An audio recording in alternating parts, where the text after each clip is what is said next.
ராம் யோகாலயம் சார்பாக அனைவருக்கும் வணக்கங்க.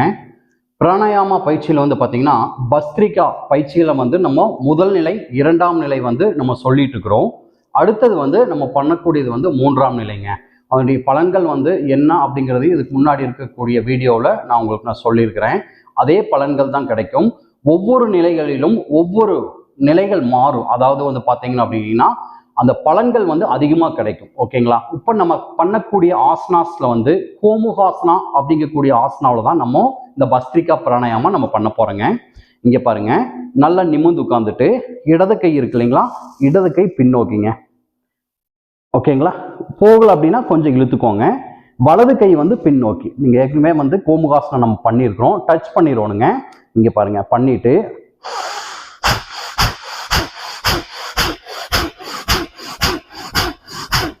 10 எண்ணிக்கை ரிலாக்ஸ் பண்ணிக்கோங்க. ரிலாக்ஸ் பண்ணிட்டு நல்லா மூச்சு இழுத்து விட்டுக்கோங்க. ஒரு 5 டைம்ஸ்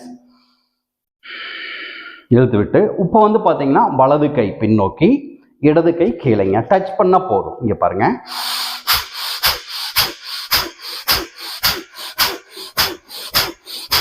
பத்து எண்ணிக்கை. இது பார்த்தீங்க அப்படின்னீங்கன்னா இந்த ஆசனாவில் நீங்க காலை மாலை இருவேளையும் பண்ணலாங்க.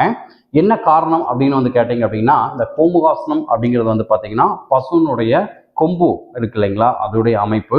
கை மேலே தூக்குறப்போ இந்த சைடு ஒன் சைடு இருக்கான நுரையீரல் விரியும் தன்மையை கொடுக்கும்.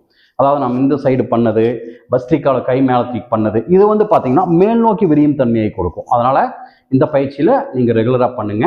மீண்டும் சந்திப்போம். நன்றி, வணக்கம்.